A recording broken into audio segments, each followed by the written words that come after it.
नमस्कार, न्यूज नेपाल टेलिभिजनमा यहाँहरूलाई स्वागत छ। म सुशीला धामी। समाचार सुरु गर्न अघि प्रसारणका प्रमुख खबरहरू।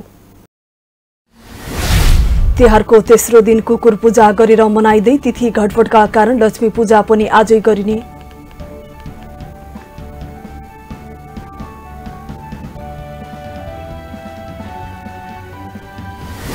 निर्वाचनका लागि राजनीतिक दलसँग सकारात्मक छलफल भइरहेको प्रधानमन्त्री सुशीला कार्कीको दावी।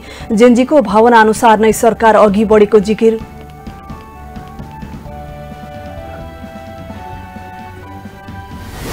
ज्येष्ठ नागरिक र फरक क्षमता भएका व्यक्तिलाई हवाई भाडा छुट दिने सरकारको निर्णय। 80 वर्ष माथिका यात्रुले 80% सम्म हवाई भाडा छुट पाउने।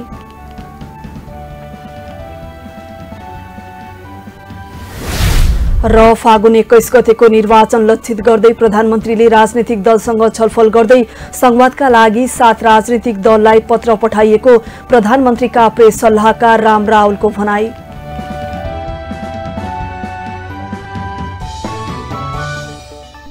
अब समाचार विस्तारमा। तिहारको तेस्रो दिन आज घर घरमा कुकुरलाई पूजा गरी मिठा खानेकुरा दिई कुकुर तिहार मनाइँदैछ।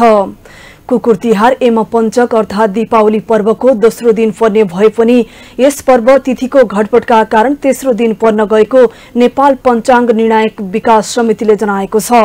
समितिका सदस्य एवं वाल्मीकि विद्यापीठ धर्मशास्त्र विभागका अध्यक्ष प्राडा देवमणि भट्टराई नरक चतुर्दशी र कुकुर तिहार सूर्योदय कालमा चतुर्दशी भएको दिन मनाउनु पर्ने बताउनुभयो।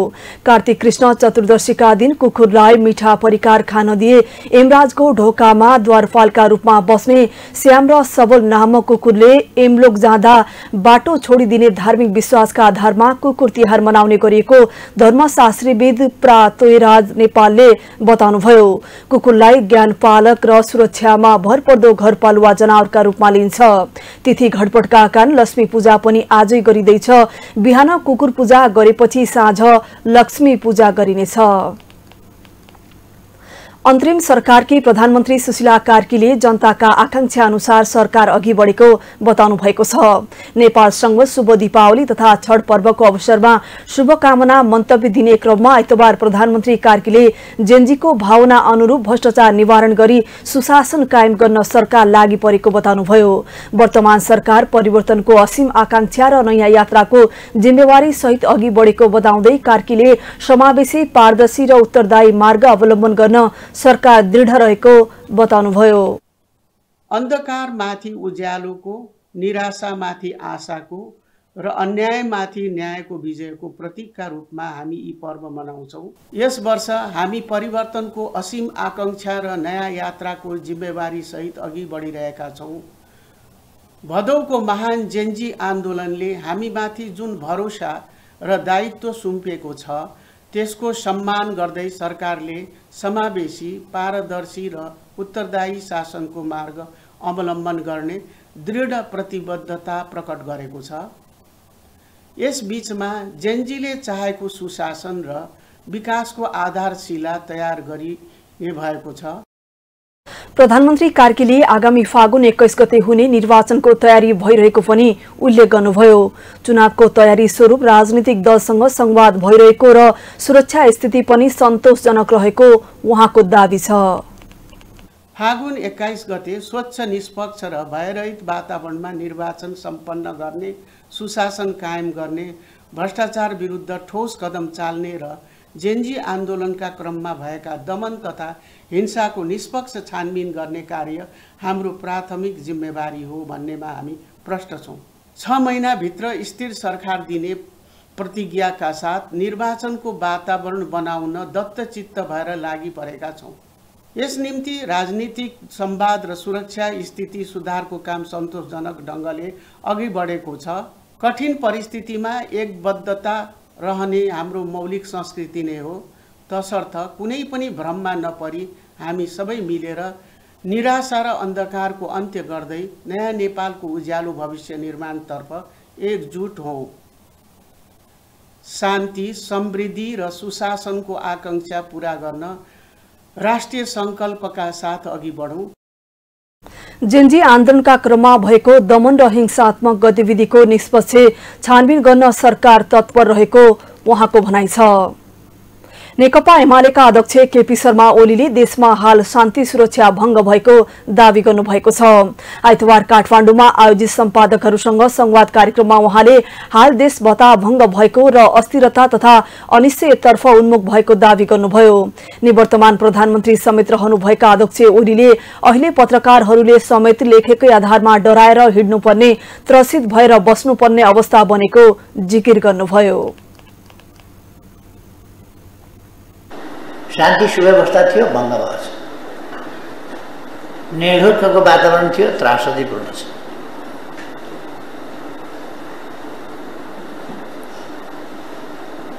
देश विकासको बाटोमा अगाडि बढ्दै थियो, सार्वभौम सत्ताको संरक्षण गरेर अगाडि बढ्दै थियो। त्यो भत्ताभङ्ग भएको छ, अस्थिरतामा गएको छ, अनिश्चयमा गएको छ।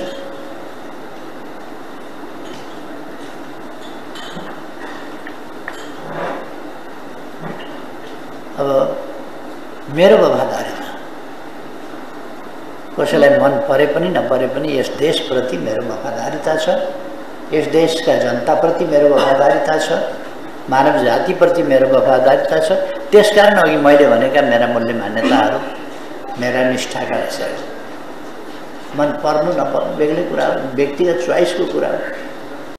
उहाँले देशमा समृद्धि, समानता, शान्ति, सुव्यवस्था विश्वसनीय ढंगले स्थापना हुनुपर्नेमा जोड दिनुभयो।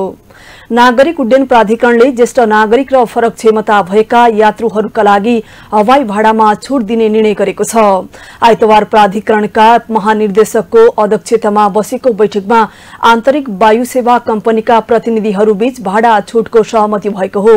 प्राधिकरणले सहमति भएका व्यवस्था आइतबारदेखि नै लागू गर्न सबै वायु सेवा कम्पनीहरूलाई निर्देशन दिएको छ।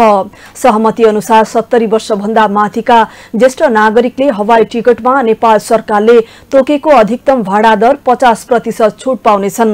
त्यस्तै 75 वर्षभन्दा माथिका यात्रुका लागि 70% र 80 वर्षभन्दा माथिका यात्रुका लागि 80% छुटको व्यवस्था गरिएको छ। फरक क्षमता भएका यात्रुका लागि पनि न्यूनतम 50% छुट सुनिश्चित गरिने भएको छ। नेपाली कांग्रेसका नेता गोपालमान श्रेष्ठले राज संस्था सहित सबै पक्षसँग संवाद गरेर राजनीतिक समस्या हल गर्नुपर्ने प्रस्ताव गर्नुभएको छ।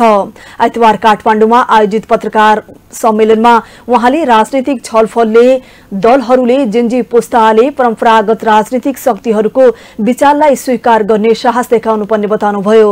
जेन्जी आन्दोलनका मागहरूलाई गम्भीरतापूर्वक लिनुपर्ने बताउँदै उहाँले उत्पन्न समस्याको समाधान संवाद, सहकार्य र सह अस्तित्वबाट खोजिनुपर्नेमा जोड दिनुभयो। अहिले दलहरूलाई निषेधको नीति अपनाइएको छ। लोकतन्त्रको नाममा राजनीतिक दलहरूलाई एनजिओद्वारा विस्थापित गर्न प्रपञ्चको शिकार हामी राजनीतिक दलहरू बनेका छौँ। यसले लोकतन्त्र, राष्ट्रियता र सार्वभौमिक सत्तामा खतरा उत्पन्न गरिरहेको छ। हामीले पछिल्लो 20 वर्षको दौरानमा एउटा पाठ सिक्नुपर्छ, राष्ट्रको समस्या राजनीतिक दलहरूभित्र समाधान गर्नुपर्छ। निषेधको राजनीतिक त्यागेर सहकार्य, सहअस्तित्व, संवाद मार्फत अगाडि बढाउनुपर्छ। राज संस्था लगायत परम्परागत शक्ति राजनीतिक दलहरू, जेन्जीका आन्दोलनको फरक मत राख्ने सबै शक्तिहरूलाई समेटेर सर्वपक्षीय संवादको आवश्यकता छ। उहाँले 12 बुँदे सम्झौताको माध्यमबाट शान्ति स्थापना र समृद्धिको लक्ष्यमा पुर्याउन राजनीतिक दलहरू सफल हुन नसकेको टिप्पणी पनि गर्नुभयो। सबै पक्षसँग सहकार्य गरेर समयमै निर्वाचन गराएर मुलुकलाई अगाडि बढाउने तर्फ सबै राजनीतिक दलहरू सचेत हुन आवश्यक रहेको उहाँको भनाइ छ। प्रधानमन्त्री सुशीला कार्कीले 7 वटा राजनीतिक दलहरूसँग वार्ता गर्ने वार्ता हुने बताउनु भएको छ। फागुन 21 गते हुने निर्वाचनका लागि प्रधानमन्त्री कार्कीले दलहरूसँग वार्ता गर्न पत्र पठाएको प्रधानमन्त्रीका प्रेस संयोजक राम रावलले जानकारी दिनुभयो। उनका अनुसार प्रत्येक दलबाट 2 जना उच्च स्तरीय प्रतिनिधि पठाउन भनिएको छ। छलफलमा नेपाली कांग्रेस, नेकपा एमाले, नेकपा माओवादी केन्द्र, राष्ट्रिय स्वतन्त्र पार्टी, राष्ट्रिय प्रजातन्त्र पार्टी, जनमत पार्टी र जसपा नेपालका प्रतिनिधिलाई बोलाउने गरी पत्र पठाएको रावलले बताउनुभयो।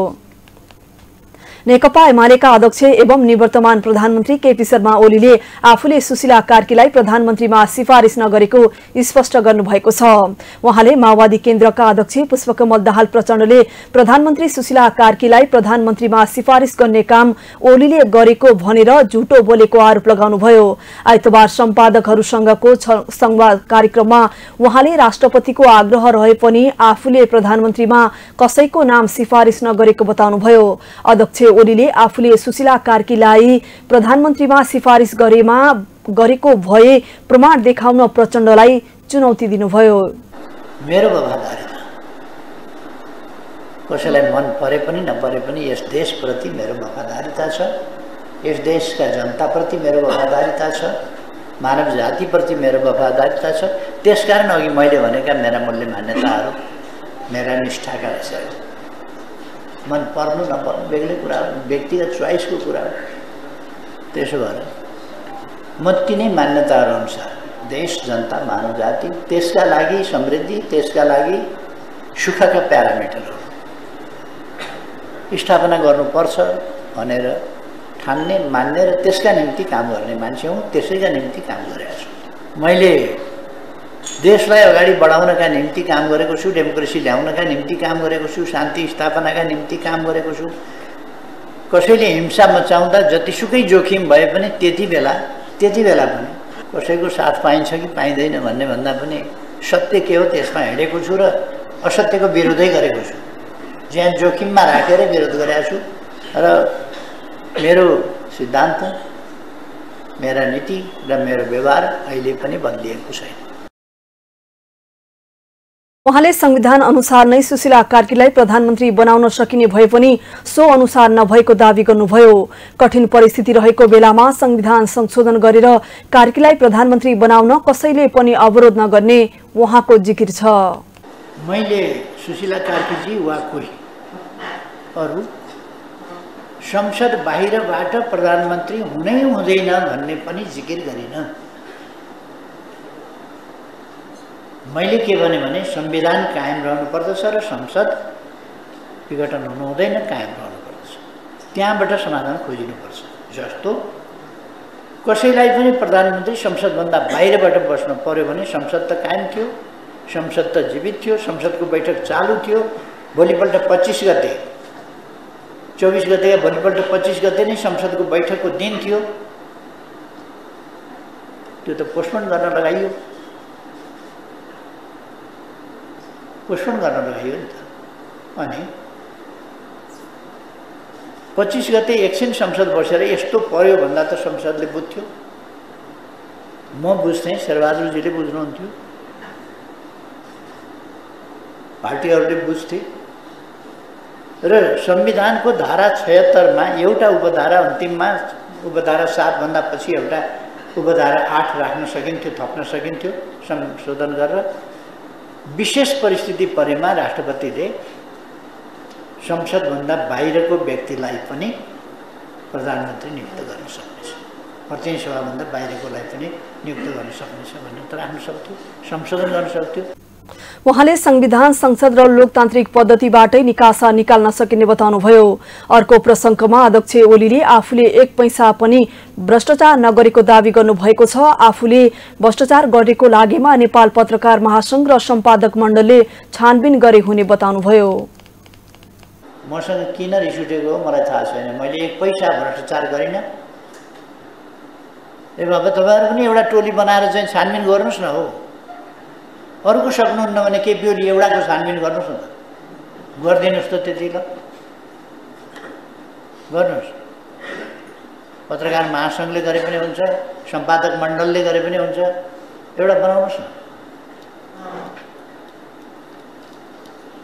अनि तर के भने मेरो घरको डडेको घरको खरानीको कण तपाईँहरूले हिसाब गर्नुपर्नेछ कति कमाएछ भनेर। किन त्यो बाहेक अरू चिज त छैन मसँग, त्यही गर्ने होला। खाता रोक्या गर्ने भनेको पनि सुन्छु। मैले सांसदको हैसियतले मन्त्रीको हैसियतले प्राप्त गरेको केही स्यालेरी ब्याङ्कमा छ, त्यही रोक्ने होला। त्यो त थाहा छ होला नि त, महिनाको कति पाएको छ एकछिनमा हिसाब निक्लिँदैन त्यो। उहाँले विश्वभरका बैंकहरूसँग सोधेर आफ्नो सम्पत्ति छानबिन गर्न पनि चुनौती दिनुभयो। उहाँले सबैको सम्पत्ति छानबिन गर्न पनि आग्रह गर्नुभयो। जेन्जी आन्दोलनको क्रममा लुटिएका हात हतियार फिर्ता ल्याउन गृह मन्त्रालयले विशेष अपरेसन सञ्चालन गर्ने भएको छ।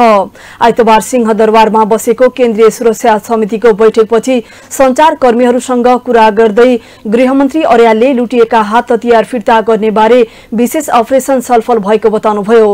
उहाँले आन्दोलनको क्रममा जेलबाट भागेका कैदीहरूलाई कारागार फिर्ता गर्न सुरक्षा निकायलाई थप सक्रियताका साथ परिचालन गर्ने निर्णय भएको पनि बताउनुभयो। केन्द्रीय सुरक्षा समिति हो, यसमा चाहिँ नेपाली सेनाको तर्फबाट पनि हुनुहुन्छ, त्यसै गरेर नेपाल प्रहरी, सशस्त्र प्रहरी, त्यसपछि राष्ट्रिय अनुसन्धान विभागको प्रमुखज्यूहरू हुनुहुन्छ, गृह सचिव हुनुहुन्छ, रक्षा सचिव हुनुहुन्छ। त्यसमा त्यसको अध्यक्षता गृहमन्त्रीले गर्ने व्यवस्था छ। अनि गृह मन्त्रालयको शान्ति सुरक्षा महाशाखाको प्रमुख चाहिँ सदस्य सचिव हुनुहुन्छ। हामीले यो केन्द्रीय सुरक्षा समितिको बैठक त हामी धेरैचोटि बसिसकेका छौँ। अघिल्लै बैठकबाटै पनि हामीले निर्वाचनको तयारीसँग सम्बन्धित रणनीतिक योजनाहरू प्रस्तुत गर्नलाई एउटा कार्यदल पनि बनाएका थियौँ। उसले गरेको काममा समीक्षा गऱ्यौँ, निर्वाचनको तयारीसँग सम्बन्धित भएर।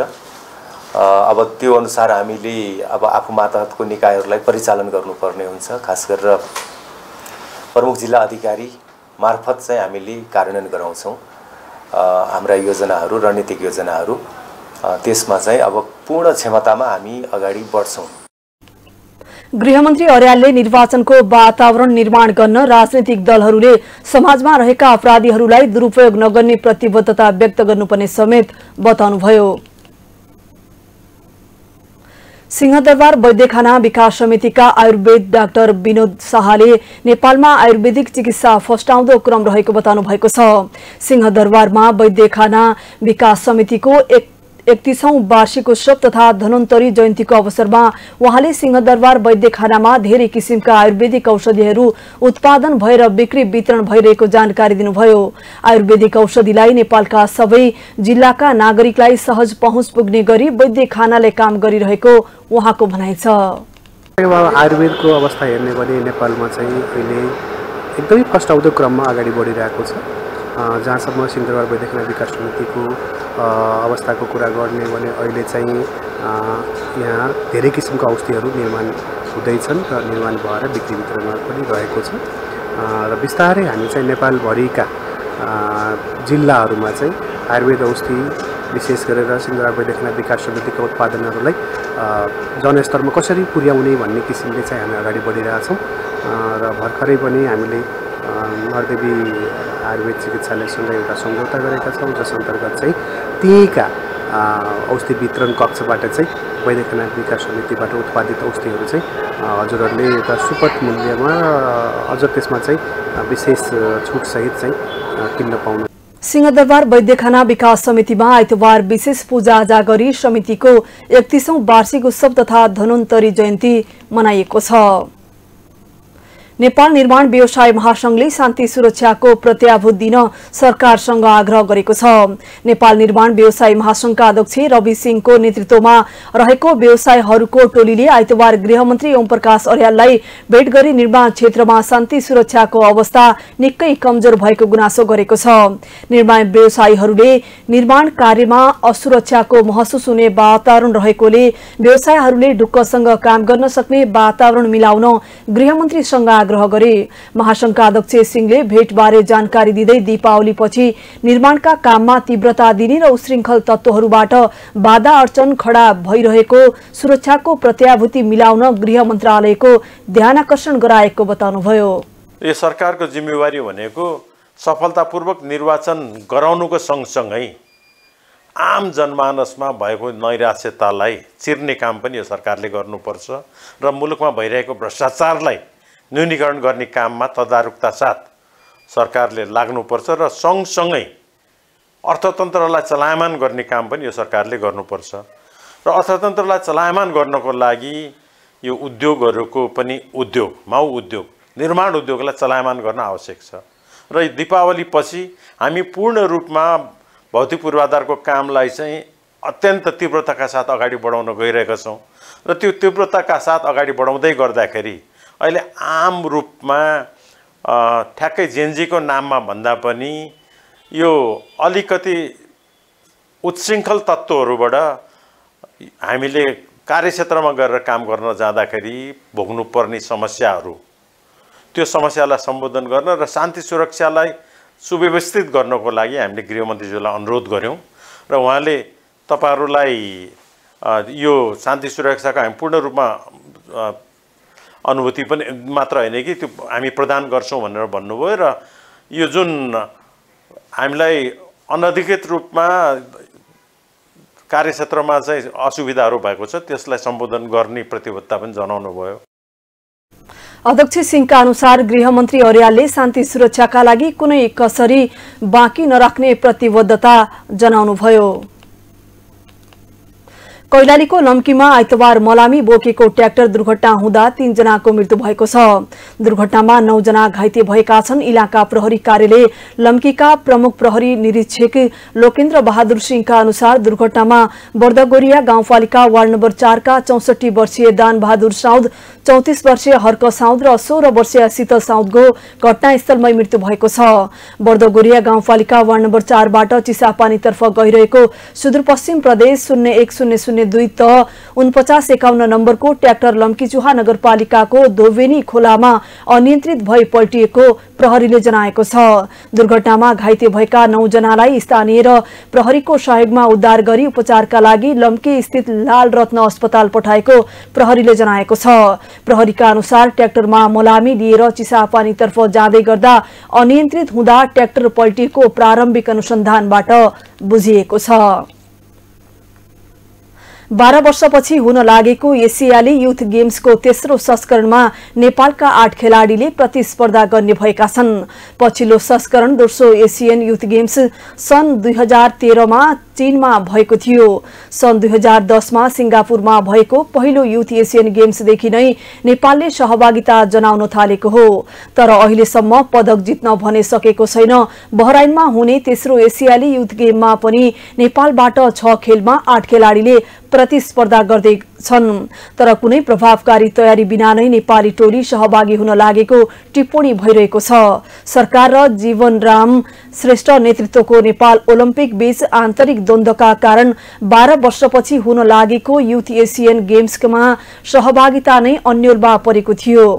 तेस्रो एसियाली युथ गेम्स आगामी कार्तिक 5 देखि 14 गतेसम्म बहराइनको मानामा हुने तय छ। आइतबार राष्ट्रिय खेलकुद परिषद आयोजित एक कार्यक्रम बीच राष्ट्रिय खेलकुद परिषदका सदस्य सचिव टंकलाल घिसिङले युवा तथा खेलकुद मन्त्रालयका सहसचिव रामचरित्र मेहत्र राखेप, कार्यकारी सचिव समितिका सदस्य कमल बहादुर भट्टराई र राष्ट्रिय टिम तयारीका निर्देशक दीपक विष्ट लगायतले टोलीलाई विदाई गरेका थिए। हामी समाचारको अन्त्यमा आइसकेका छौं। समाचारबाट विदा लिनु अघि यसका प्रमुख समाचारहरू फेरि एकपटक। तिहारको तेस्रो दिन कुकुर पूजा गरेर मनाइँदै तिथि घटफटका कारण लक्ष्मी पूजा पनि आजै मनाइँदै।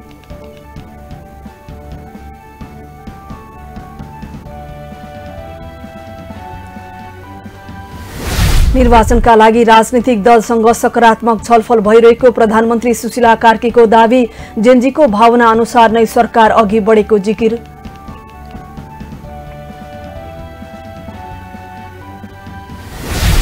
ज्येष्ठ नागरिक र फरक क्षमता भएका व्यक्तिलाई हवाई भाडा छुट दिने सरकारको निर्णय। 80 वर्ष माथिका यात्रुले 80% सम्म हवाई भाडामा छुट पाउने।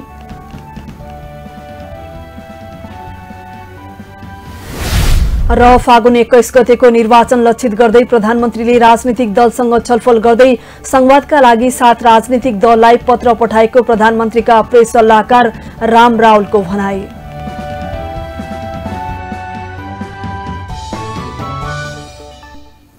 हवस् त समाचारबाट सुशीला धामीलाई बिदा दिनुहोस्। न्युज नेपाल टेलिभिजन हेर्दै गर्नुहोला। नमस्कार।